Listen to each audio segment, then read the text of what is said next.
Good afternoon, good morning, or good evening, wherever and whenever you're watching this transmission. I'm Martin Cross. This is Crossy's Corner. And as you'll see, I have two great guests today. Fantastic guests from Cambridge University Boat Club. In the top right is Caoimhe Dempsey, president of Cambridge Women. Hi, Caoimhe. Hi, thanks for having me. Brilliant. And at the bottom of the screen is Ollie Byrne, who is the president of Cambridge Men. It's great to see you, Ollie. Hi, great to be here. Thank you. So can we take a look and just get a sense of how your days are now, and maybe as the race approaches now, what is it? Something like 8, 9, 10 days away? Yeah, next Sunday. Whoa. That's ridiculous. So what sort of work are you doing at the moment? What have your days been like, both of you today? And a little bit, I know we chatted before we went on air about where you are, but a little bit about where you're based. Yeah, sure. So we're just really like in that kind of sharpening up phase before the race now. So we've moved down to London. We came down yesterday. We were rowing here yesterday, and today was our first full day training in Putney. So we've done 2 sessions. We did some kind of steady state this morning, and then we did some practice starts. So we kind of dropped the anchor in the launch boat, and Paddy held the boat, and we had practice of doing the starts from kind of standing with the stream, which is kind of one of the big things about boat race, and why it's really important to practice that on the days in leading in. So yeah, so we're kind of all in a crew house here. So all 9 of us are living in one house together, and then Blondie and the other girls are spread out other areas around Putney, and this is basically our home now for the next week and a bit. Oh, where'd you put the coaches? They get their private space somewhere else. It'd be a bit much to expect them to live with us. And Caoimhe, before I ask Ollie, what about things like food and cooking? I mean, how does that get taken care of? Yeah, it depends year on year, honestly. So like some groups like to cook for themselves. Some groups, like our hosts are often really generous. They might like organize some catering for us, so that kind of thing. But yeah, you kind of get the sense of within the crew what people would like, and then you go from there. But we've got some pretty decent cooks as well, so we're well taken care of. Who's cooking tonight? Well, definitely not James anyway, that's for sure. He's firmly on wash-up duty. Okay. Ollie, how's your day been today, and where are you based? Yeah, a little bit different. We were at London on the weekend, and we've come back to Ely for a few days just to make some final changes and squeeze the last bit of value we can get out of the Ely water.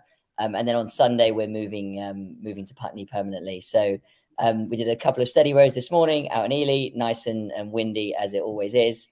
And back again at that tomorrow. And then on Sunday, we're doing similarly to the women, we'll be moving into a house for each crew. And then they're in Putney for the week up to the race. Yeah.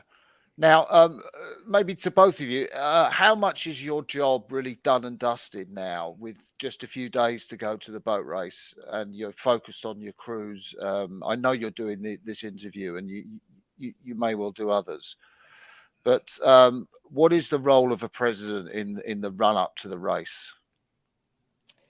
Yes, I think as you say, a lot of the nitty gritty stuff is sort of done, and this week is all about media and the last few bits up into the race. Most of the work of the president throughout the year is dealing with individuals, being involved in sort of meetings and emails and keeping on top of what needs to be done for the squad to sort of connect the coaches to the athletes and all these different parts. So most of that is sort of worked itself out, and the next week is very much sort of a media week for me, at least. Yeah. What's been your biggest challenge through the year as president, Ollie? Oh, good question.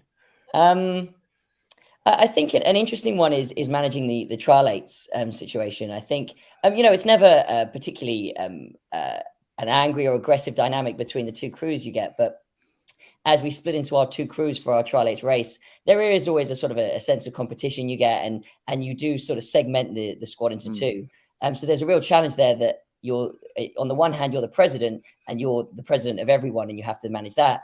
But on the other side of it, you're part of one crew that really wants to beat the other one and doesn't like them, for the better part of a month or 2. So it's sort of being in the middle of those two roles is quite tricky. Yeah, that's a great shout, actually, that one. And how about you, Caoimhe? Yeah, I think the kind of hardest thing is just like you can't really prepare for, like, past presidents can tell you about the challenges that they had and the things that, the kind of key kind of difficulties facing them during the year, but it's just really dependent year on year on the group that you have and the needs of those people. So it's almost like the amount of flexibility that you need to have to just adapt to what the role needs that year, kind of. Yeah. And is it like Ollie now? How much of your job is done for this last few weeks, or what sort of, other than tossing the coin to choose stations, have you got anything else that you really need to be doing this week? Yeah, I mean, I think that's quite an important week in a way because you want to make sure over the next few days you're building the confidence. Everybody arrives on the start line feeling like they're ready to race, they're excited, they believe in Cambridge, etc. And you need to kind of lead that by example as well. So I think it's the kind of way that I'm going about the day to day and making sure that the girls are all feeling just like really well prepared and everything. And just kind of taking care of the mental side of everything as a group is probably what I'm thinking about now. So we're going to talk fixtures for a little while now, because you guys have had races. I know, Ollie, you're steering Goldie this year, as you have in the previous couple of seasons. Maybe you could just have a comment on the fixture that happened this weekend. I don't know if you've had a chance to see it, between the Oxford Blue Boat and Leander, and just what you thought of it. Yeah, it's quite an interesting one. Obviously, in terms of comparing that fixture to where we are with similar crews, it's very difficult to draw direct comparisons. There's conditions. The crews that we're racing against, it was Leander, but the crew that we raced against a few weeks ago is different. So I always think there's a limit to how much you can draw from it in that sense. In terms of the coxing, that I know is an interesting point. Yeah, definitely a bit more aggressive than maybe I would have liked personally, but every cox has their own style, and some like to play it like that. So I won't pass too much judgment. Yeah, it was quite an extraordinary piece of coxing, I think, by Anna O'Hanlon. At the end of that race, it was almost like, she was putting two fingers up to Oxford. And had you ever seen a manoeuvre like that before?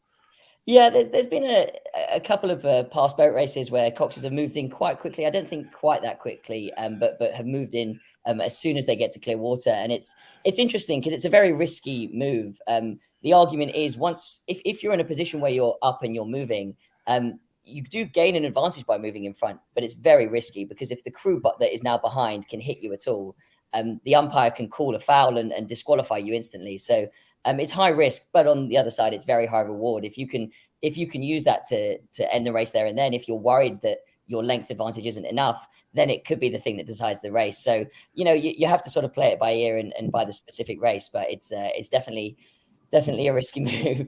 Yeah. Now, you've had some fixtures. I think, have you raced both Leander and Brooks, among others, that you've been up against on the Tideway?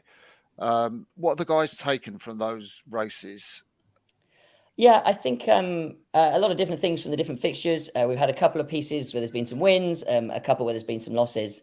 And I think a large part of it, the use of the fixtures, is for the guys who haven't had a chance to race on the Tideway before. We've had trialates, but having the opportunity to go get up against an unknown, somebody you don't know their speed before you start the race, and you don't really know the people in the boat, and go up against them over the course is pretty invaluable racing experience. So some lessons learned there from some of the guys in how to attack the first piece, not to race it like you might when there's 6 lanes and you can sort of race your own race and wait till the last few hundred to look alongside. But really the boat race attitude of you've got to, if in the first minute you're not already thinking about the tactics of the race, then you're sort of getting behind. So just sort of lessons like that are really useful for some of the guys that are a bit newer to racing on the Tideway. Yeah, I know it's a thing that commentators say, and I was kind of guilty of it in the Oxford Leander fixture. of saying, okay, so Leander beat Cambridge, but here's Oxford sort of just by Hammersmith Bridge, sort of rowing level with Leander, and saying, oh right, does that make them potential favourites for a boat race, where you kind of thought that the two crews, the two blue boats, were very close together? I mean, what goes on in terms of the psychology of Cambridge people watching a race like that, and how do they deal with those sorts of vagaries? Yeah, I think as I mentioned a bit before, we don't tend to look into it too much. I think there's so many variables. As crews, we make changes every single week. Every day we make steps on, and we're happy with the progress we're going. So I think we know that even if it was the same crews, same conditions, comparing a result from this weekend to one that we did 3-4 weeks ago already has that disparity of the progress we've made. And then you factor in that the Leander crew may have changed a bit. Maybe the Cambridge or the Oxford crews were missing people, or the weather conditions change. And there's so many of these variables that you've got to sort of step back and say, the results are what they are, and we're not ignoring them. But we're not going to fixate on them, because there's only so much you can draw from them. Yeah, that's a good shout. Caoimhe, you've raced a lot.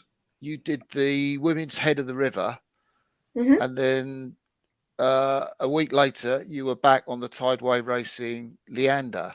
No breaks. I guess. Oh, sorry, Brooks. Sorry about. Oh no, Leander. You were racing Leander. Yeah.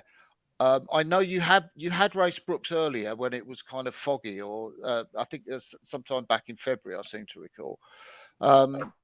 So you came 9th in the head, in the women's head, if memory serves. So let's just look at that sort of experience for you. Is it the sort of thing you're going over at race pace, flat out, as you would for the boat race? How did you try and treat that?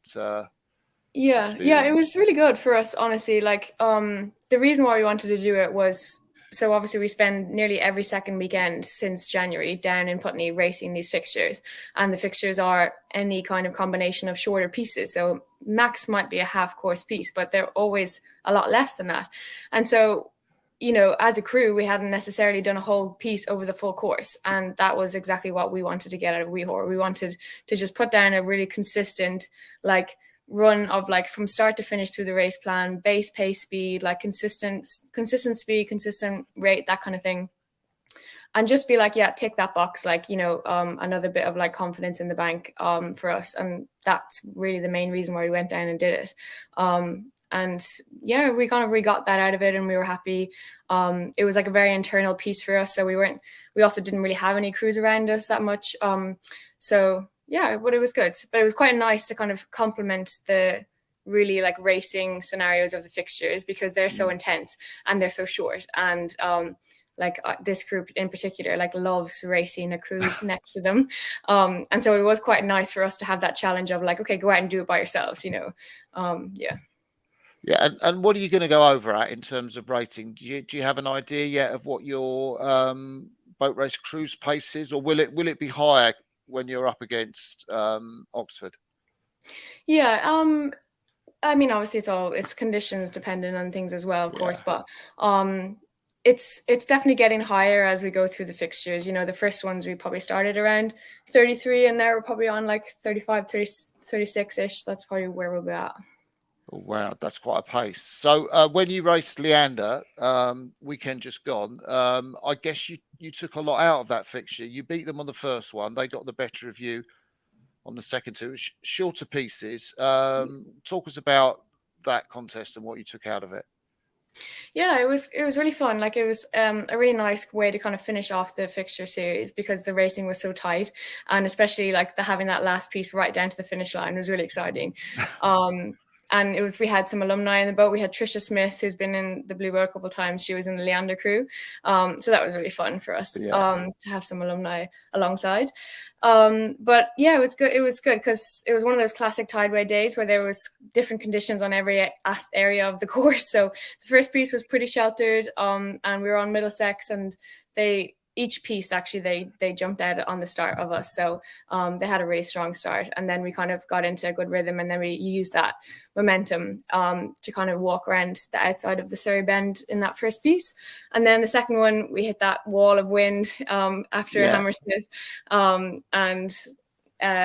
we kind of got a bit of a battering from that, and then in the last one it was really exciting. We were kind of like proper like neck and neck to the finish line, and there was like a third of a length in at the end, but that was really fun, to kind of go through all of those stages, like go through, we do all these pieces with all these starts, etc., but just to be like wind conditions and like proper like pushing to the finish line, it was like a really good way to finish off the fixtures.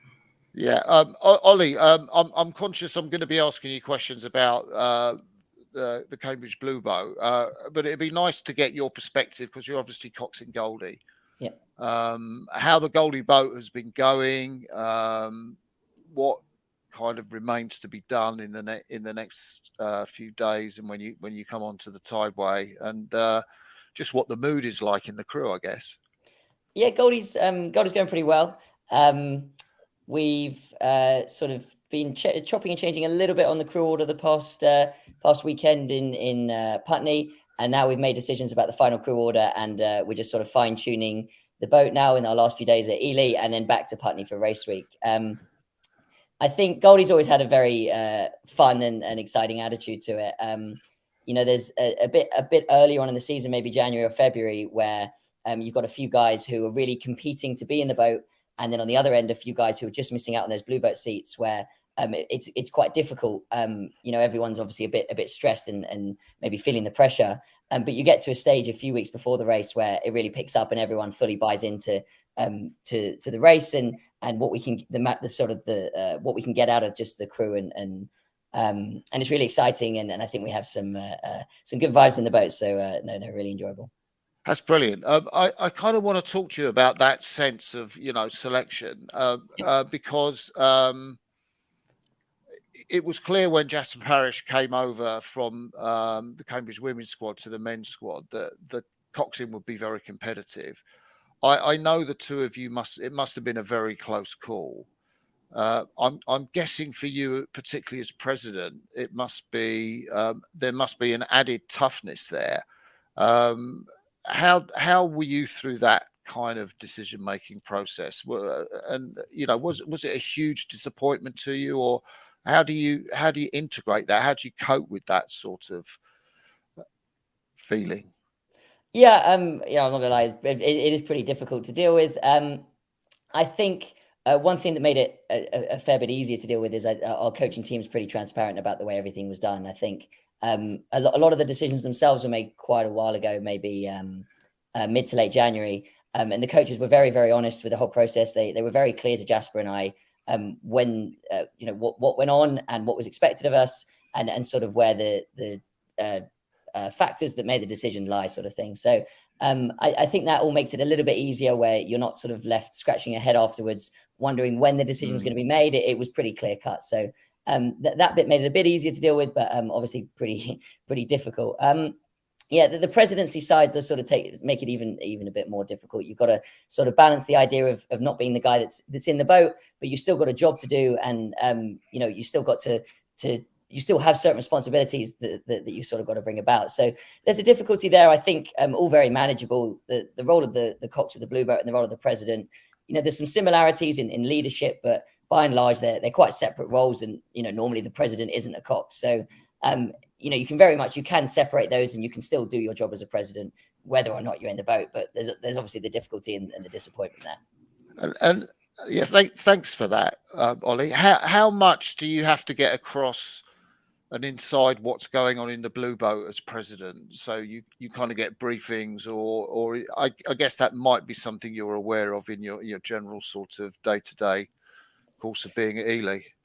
So I try to stay as involved as I can. As you say, when we're in Ely and we're training alongside, you can get a look in every so often. But no, in terms of the fixtures and when we're not training together, I'm regularly speaking to Rob to see how things are going. And just speaking to individuals within the boat after a session, just go to see how it is with one of them. So it's not necessarily formalized, but as you say, it's pretty important to know what's going on within the boat and to keep tabs on that. So I'm pretty regularly speaking to everyone involved.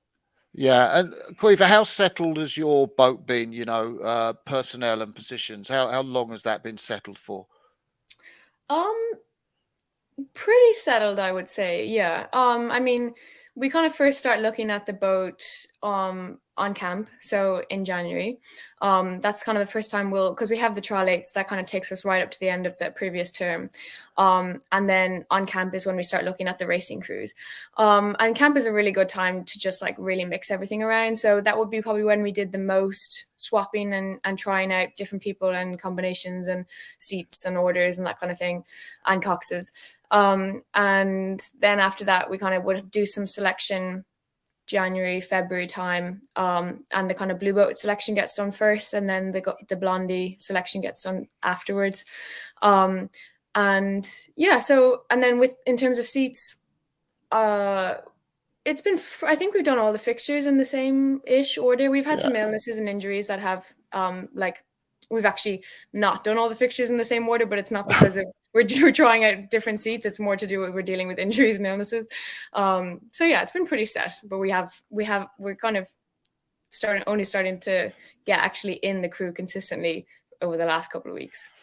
Last year, you were at 6 behind Imogen Grant and Grace Prendergast, which I guess must have been a great experience. This year, you're in the stroke seat. Talk to us about that decision and what it's been like for you in stroke seat of the boat. Yeah, it's fun. I've never. This will be my first. I mean, this is my 4th boat race campaign, and I've moved up. I started in 2, and then I was in 4, and then I'm in 6, and now I'm finishing off in stroke. Take from that what you will. But it's cool. It's a very different kind of position, and it's fun to do it as president as well, because I have a lot of personal investment, as you can imagine, in the success of the race, and so I feel I have enough of motivation and the drive and all those things you talk about as being very important in the stroke seat. I feel like I have all that without concern, so yeah, I'm enjoying it. It's fun. So just while the two of you are there talking about stroke-cox relationship, what is the stroke-cox relationship during races or during training? Do you say a lot? Is it to James that's your cox, Caoimhe? Yeah, James, our cox, he came from St. Paul's. He's a first year. Yeah, we talk a bit, I would say. Yeah, it's kind of important to it's kind of important to make sure you get the dialogue down like quite well. Like I have to be able to say something and him not be like, what did you say? It has to be quite like a fluid, natural. And that took a bit of work, honestly, because I'm quite a mumbler. So I had to speak up for him a bit. I wouldn't like, I trust him completely to be completely in control. So I wouldn't say I'm like spoon feeding him anything or whatever. Like he's definitely like in control. But in terms of like, maybe I might be able to sense something within the boat or tactically, like with the boat that's next to us. If I think that there's a moment that we could kind of capitalize on something, or obviously the umpires, he can't see the umpires, so I'd have to relay that kind of thing. And yeah, even stuff to do with like bringing Paddy into the equation, kind of how he communicates with Paddy, and then how kind of James can be used to kind of translate that as well, is something that we would talk about kind of as a three-way conversation. Yeah. So how about with you, Ollie? What's your level of communication like with your stroke man, and how does it work in a race situation?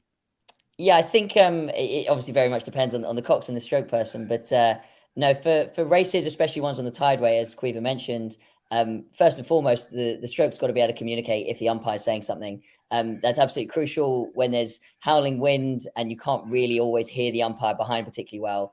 But the stroke person can see their flag. Then it's really important that they're communicating that to the cox. And yeah, then I think that is one of the most important sort of communications between the stroke and cox. And the second for me is about sort of race moves. A lot of the time the cox will call, we need to go now, we need to rate up. Like I said, sometimes that's something that the stroke more, and they want to go sometimes, and they need everyone to go with them, and they need that to be communicated. So that's one of the most common interactions I find is the stroke person saying, up or down, as it may be, and the cock's having to take that one word and string that out into something that can make or break the race. I'm interested with the thing about the umpire, because having watched that fixture at the weekend, where there was, you know, a lot of blade clashing and so on. I mean, as a Cox, if you hear an umpire or the stroke kind of says flag or something, is your first response to kind of stay where you are and be warned again before you do anything? Like, you don't really want to move, or how does it work? Yeah, it's I should wonder whether any of the umpires are watching this before I say it. I think that there's elements that what you definitely don't want to do is, as soon as you hear your name or even just hear the umpire say anything, whack the rudder on, because you first of all, you might still be in an okay place, and as soon as you put the rudder on, you're upsetting the boat and you're taking speed out of it. So what my approach is when I hear a warning is to take not too long, but a little bit of time to assess the situation, sort of look at where I am, where I feel I am on the river, where I'm pointing, where the other boat's pointing. And if you're in a position where you don't feel there's going to be any clashing for a little while, then there's not as much of a sense of urgency, because although the umpire says things and you should in general listen to them, the unique thing, I guess, about the boat race rules is the only thing you can be punished for as a foul is when there's any contact between the two boats. So the umpire could be yelling your name the entire way down the course. If there's no clashing whatsoever, you can't get in any form of trouble. You haven't done anything explicitly wrong. So you've got to take into account the context of what's going on. So I'd say I sort of look around at the other boats, see where things are, maybe give a little move on the rudder if something needs to be done, but enough so that the umpire can see and knows that I'm trying to respond. Do you relish a good old clash, or is it not like that? No, it is good fun. It's sometimes it depends on whether you win it or not, I suppose. But no, when you're really in the heat of racing and there's a little bit of clashing, nothing that's going to stop racing, but it's part of what makes the boat race really unique, that you get that clashing, and it is good fun, especially when the people getting involved in the clash really do quite enjoy it, which sometimes you get. So for us, especially in the trialates where we all know each other a bit, well, hopefully a lot, but where we all know each other, and everybody sort of wants to get in a clash and wants to be the person to win the clash against one of their teammates. It can actually be quite good fun. Yeah. Is that similar for you, Caoimhe? Have you ever? I can't remember much clashing in last year's boat race. I'm trying to think. You might have been. Yeah, not in close. last year's race. The Ely race we did though. Oh, did you? Yeah, so we were clashing for like a couple of minutes, to be honest. Like, it wasn't too bad, but it was just enough to be like a bit. Yeah, I like a clean race. Like, I don't mind clashing. I've 4 years. I've done plenty of experience with it. Lots of those trialates experiences where people are basically gunning for it. But I'm a fan of a clean race, to be honest. Yeah. Now your crew this year, you're the only returning blue. Have I got that right? Apart from yeah. So that's been a whole new learning curve for for James Trotman and the other women in the boat. So how has that process been gone about in terms of getting people up to speed with what's required in a boat race? Mm-hmm. Yeah, it's an interesting one because, when I started the year, I was like, oh, wow, this is going to be a bit of a responsibility, the only person returning, whatever, you got to bring that experience. But what I've loved about this year is like just how much I feel like I've learned from what a fresh bit of like new kind of intake can do to the team. And okay, yes, on one hand, you need to like get to know the course, get to know what the boat race is all about, etc. But there's been something really nice about like, here are a bunch of girls that have had experience from, the US, from Canada, from senior worlds, from whatever. And like how much that can bring like into kind of I guess a new chapter within the club. So I've loved that, to be honest. I feel like it's been less of a burden of like, I need to instill this on everybody else, and more of like, oh, this is a really nice new thing that we can like build together.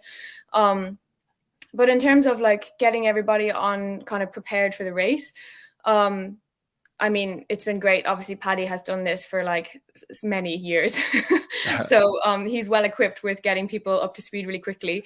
And then, you know, this last kind of 2 months period that we've had, that's exactly what this has been for. And it's been perfect. You know, it's like we go down every other weekend to Putney. We're spending so much time here. We talk about the race so much. Like people are, it becomes really like second nature, and it feels like people are actually really well prepared, which is nice. Yeah. And yeah, I don't feel like I'm kind of having to bring a level of experience, because I feel like everybody's really got the tools now that they need to do the job they need to do. Yeah. You don't have to answer this question if you think it's an unfair question. Who's the most improved rower in your boat and why? Oh God. Can I say myself? You could. I don't know. I don't know. I feel like everybody's on such a different journey, and it's also kind of hard. Like it's quite a personal thing. I feel like you often don't see the level of improvement in somebody else, but they will have felt like they've come on like leaps and bounds. Like, so yeah, I feel like I'd have to ask everybody else that to give a decent answer. Yeah, Paddy would probably have a perspective on that, I'm guessing. Yeah, he'd obviously be looking at it a lot more than I would. Like, I just, you know, especially when I don't see anybody in front of me. So I've got a kind of holistic feeling of what's going on, but I don't necessarily know what anybody's doing. So yeah, I'm probably the worst placed person to answer that question. That's a fair shout, actually. So, so Ollie, we're hearing about a fairly settled unit from the women in Caoimhe, but Rob Baker, the coach of the Blue Boat, made quite a big change in terms of re-rigging his boat and moving Luca Ferraro from the 7 seat into the stroke seat. I mean, from the outside, that seems like quite a big change. What lay behind it, and how's something like that evaluated? Yeah, I think I think that a decision like that is being able to make a decision like that is something that we can do because of the fixtures. Actually, I think that is what allows us to do that. That we can have these opportunities to do a full race, well, a race in pieces, on the boat race course. See what works, see what doesn't. Try something for 2 weeks, see how it works on the next fixture, and make a decision. And that was very much what happened with that decision. That Rob wanted to see if we could get something more out the boat by changing around the stroke man. Tried Ollie for a bit, tried Matt for a little bit, and then tried Luca and did that all the way up to a fixture, and sort of saw how that went. So that's very much how we approach this block. That although we'd love to be able to, from day one, set the exact crew and train in nothing but it with no changes, there's always going to be improvements to be made and some permutations to try. So we very much sort of use these fixtures as an opportunity to do a few experiments on what works, and we're happy with the way it is now. Okay. I guess you might be able to do this, but I thought one thing that would be interesting was just for you to give a little brief potted bio, personality bio of what your crews. I'm thinking you could do the Blue Boat, Ollie, but if you're not comfortable with that, maybe you could do Goldie. But a little potted bio of what the crews are like in terms of personalities of the people that you're racing with. I think I could probably. Well, we'll see. I'll do it for the Blue Boat and see what they say tomorrow.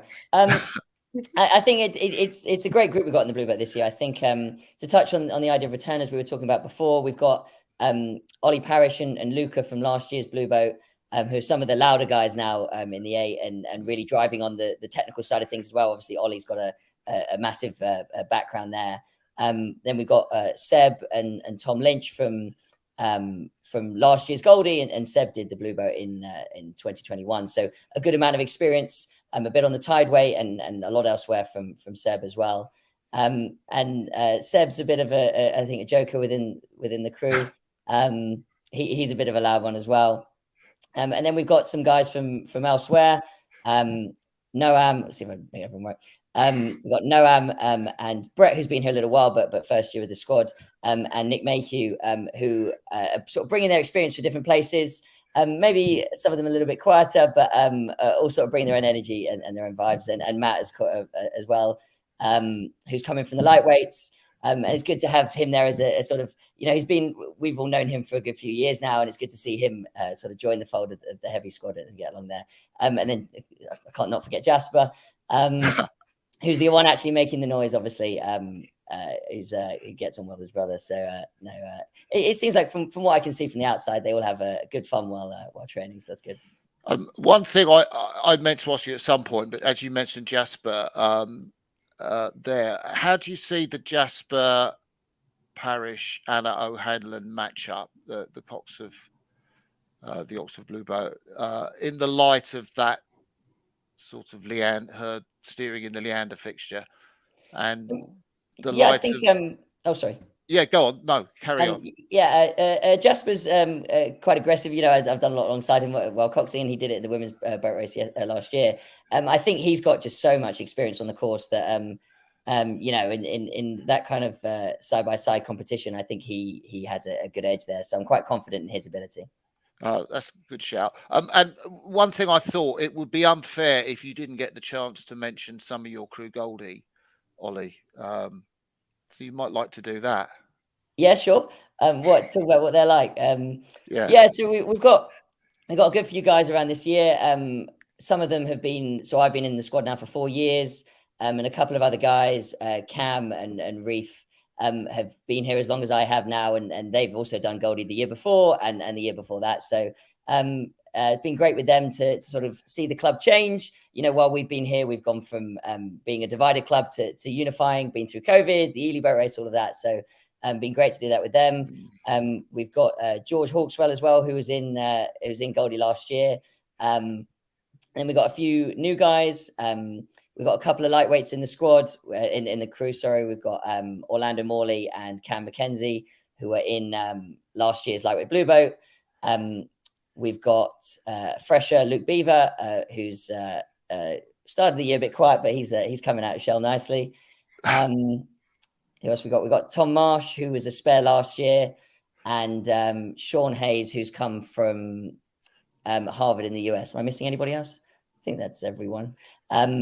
No, so we've got a good group of guys. As I said before, we do have some good fun in Goldie. It's a good energy, and we're looking forward to the race. And is it Bill Lucas that's coaching? Yeah. So Bill came in last year, and this is his second year coaching now, and I think he's doing a fantastic job with us. Okay, I'm going to ask you about the two coaches at a later stage, but how about for the Cambridge women, Caoimhe?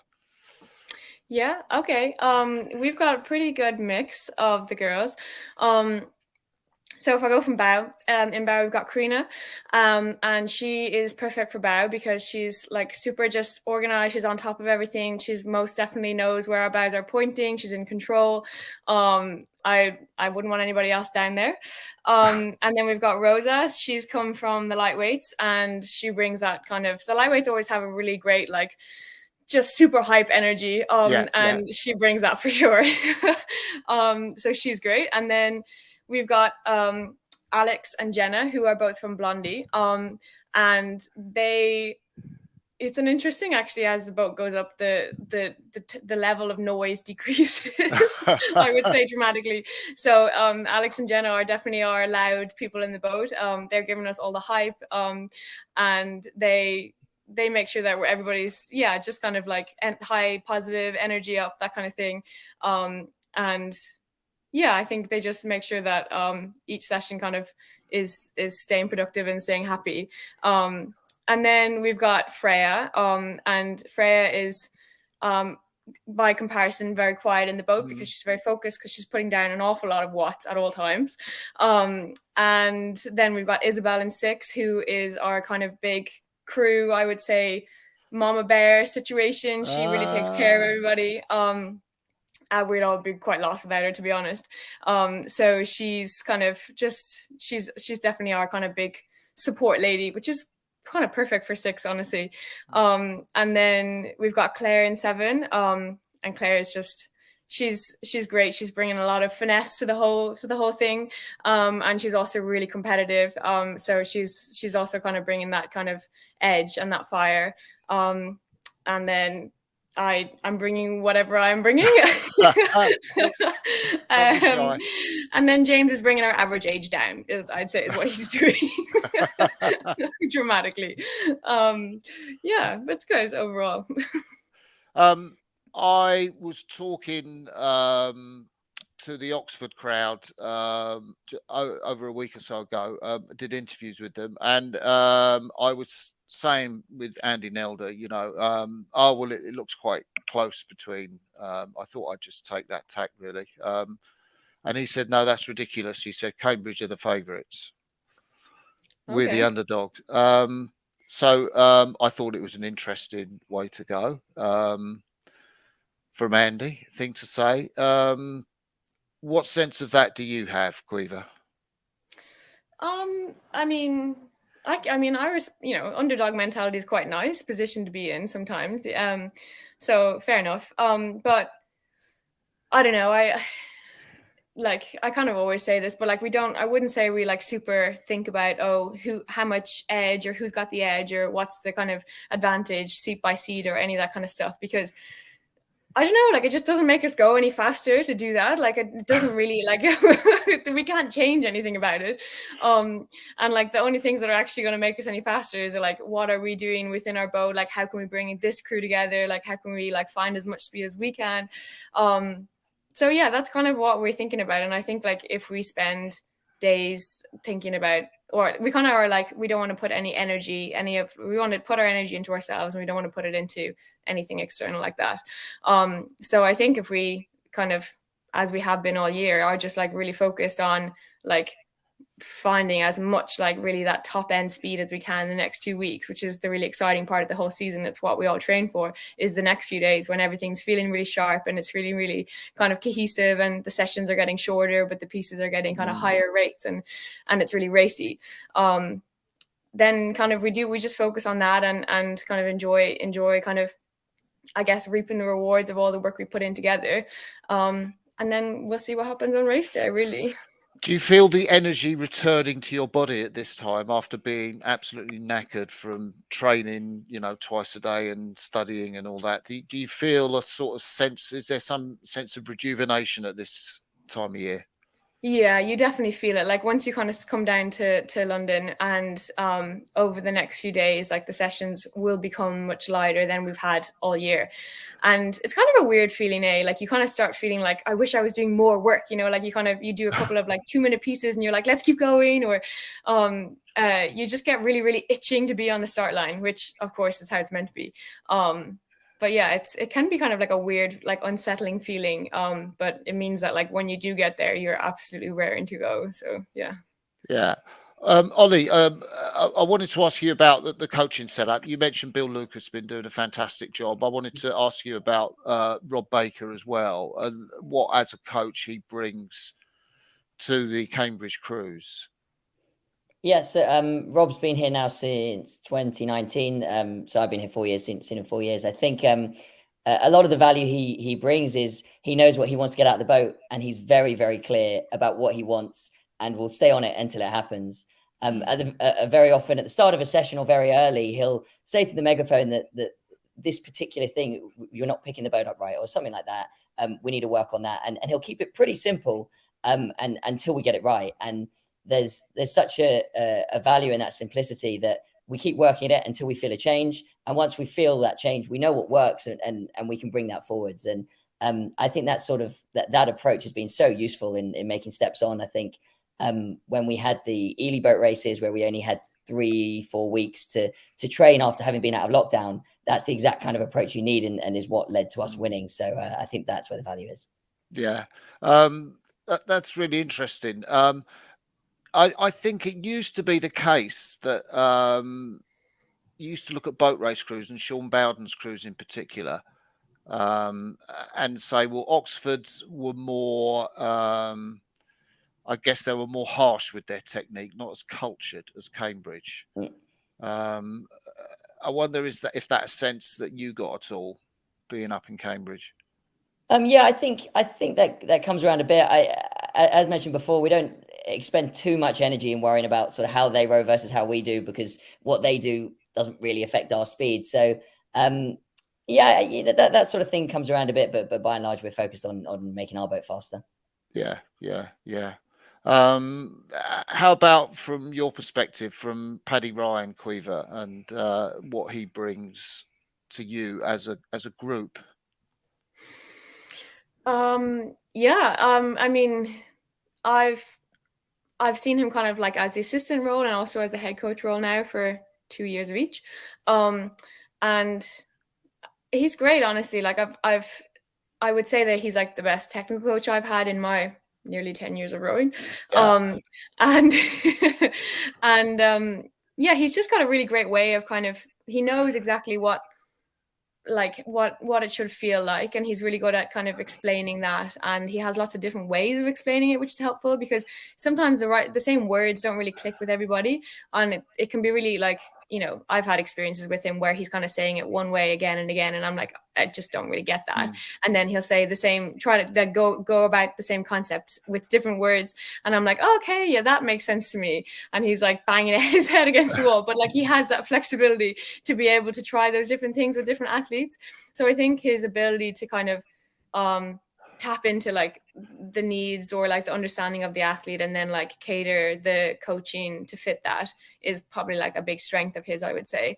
And he's also just really good at like the whole boat kind of stuff. Like, okay, yeah, you got the individual technical stuff, but like being able to have that kind of holistic view of like the importance of like just doing the same thing together and how to kind of bring that cohesiveness is really nice as well. So yeah, this is all technical things, but I guess that's what I really like about it. Yeah. I just wonder how much scenario planning for different race eventualities have you done already, or is that the work of this Tideway week, so to speak? You mean like things that might happen during the race? Yeah.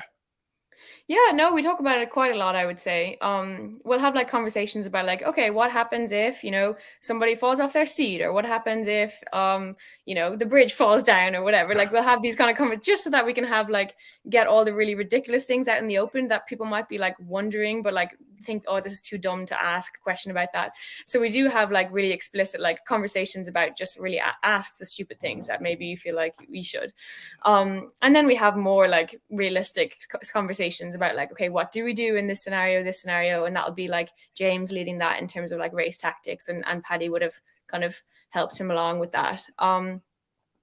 And then we will do like visualizations, we'll talk through the race and we'll talk through different scenarios and kind of, that's a really good way of practicing doing it without actually having the physical exertion of doing it. So yeah, we've kind of got a lot of ways that we kind of go about mentally preparing for it. Yeah. I guess you got more time now to do visualization. I'm imagining that must be quite a challenge to fit a visualization session in when you're up with your academic work and up at Ely. Yeah, it is. Yeah, because it kind of takes a while to like get it. You got to be in the right zone for it as well.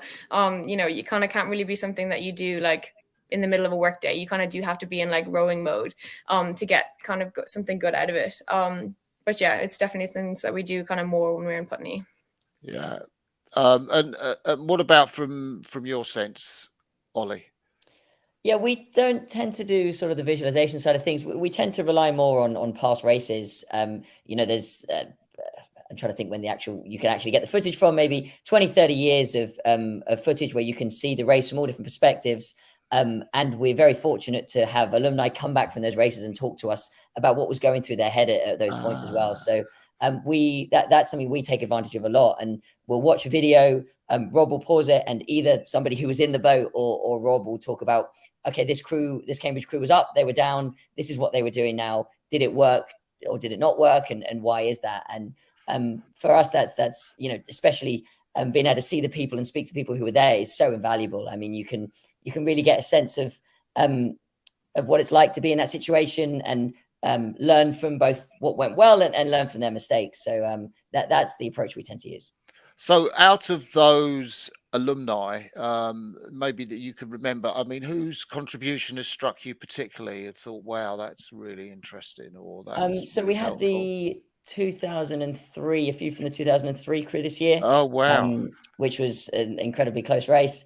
And it's the 20th year, so quite special there. So being able to watch that race was quite special. And it's such an epic race to watch. And you're watching as you can see as the room, as everyone's watching it, everyone's getting a bit excited. Just thinking that would be them in a bit. So that was definitely the one that struck with me. Yeah, that's really interesting. Who came back from the alumni? Do you remember? Oh, I can't remember the names No. off the top of my head now. Yeah. I was going to say, James, how often do you dream of crossing that finish line in first place? Yeah. Sorry, James. I said James. Sorry, I meant Ollie. Sorry, Ollie. Yeah, it's something you think about a lot, especially when you've been down the course before. It's that idea of being there with the crowds and the hundreds of thousands of people that show up on the day. That's definitely an image that sticks with you and you think about a lot for sure. Yeah. I mean, you've had experience of crossing that finish line first, I guess, at Ely in the ISIS Goldie race. Yeah. And you must have been pretty conscious that you were going to cross the finish line first because you were quite a long way up, I seem to recall, in that race. Yeah, it was quite a fun experience where realistically the race was over in the first few minutes, and we'd had quite a struggle with all the lockdowns and all that the year that was 2021. So just to be able to really enjoy it with a group of guys that you'd been training with for not long, but really intensely was and on your home turf as well was really quite special. Mm. And it occurred to me, I know last year you raced, you coxed against Louis Corrigan, who is was the ISIS cox last year. He's the ISIS cox again this year. Are you looking forward to renewing your rivalry? Anything that you can tell us about that, sort of what goes on in Louis' head during races or something? We'll hopefully turn the tide on last year's result. No, I think it's always good fun to be up against the same people again. That happens. The nature of the boat race. There's obviously a lot of new people every year, but there's some repeats. So it's always good fun to feel that you can keep a tally on how you're doing against someone else and feel you're doing better there. So we don't spend too much time thinking about who's on the other side on race day, but it's kind of nice to see the familiar faces and learn maybe how they act and what you can do to get the edge up on them. I won't share too many tactics here, but yes, no. So just thinking about duties on race day, as president of CUBC, Ollie, you'll be doing the coin toss. When do people talk about which station to choose? How much is there an idea of which station a crew might choose at this stage, 10 days or so before the race? What sort of talks go on for that? Yes, there's a few factors. To be honest, quite a lot of the conversation is between the coach and the cox. More often than not, it ends up being Surrey's the station almost everyone picks, so we'll pick Surrey. There's a few factors that can change that. If you think you're a crew that really has the edge in the first 2-3 minutes of the race, you might go Middlesex because you've got that first fill and bend. If the conditions are horrendous in a particular way, you might also go Middlesex to try and get some shelter and gain an advantage there. So there is that discussion. In terms of the conditions, that will wait till a bit nearer to the race because there's not too much point looking at the weather now. We'll see where it ends up. But normally it's a conversation a day or two before the race where the coach will look at the weather, maybe have a think about the tactics of where they think the crew stand and decide with the cox or the captain of the crew. All that preparation and all that training and the outcome of the boat race could come down to the toss of a coin. And I think that's it's in some ways it's heartening, but in some ways what makes this kind of race really special. You can it wouldn't be the boat race if you knew the result before it started. I think while you want a race to only be down to what you can do to prepare.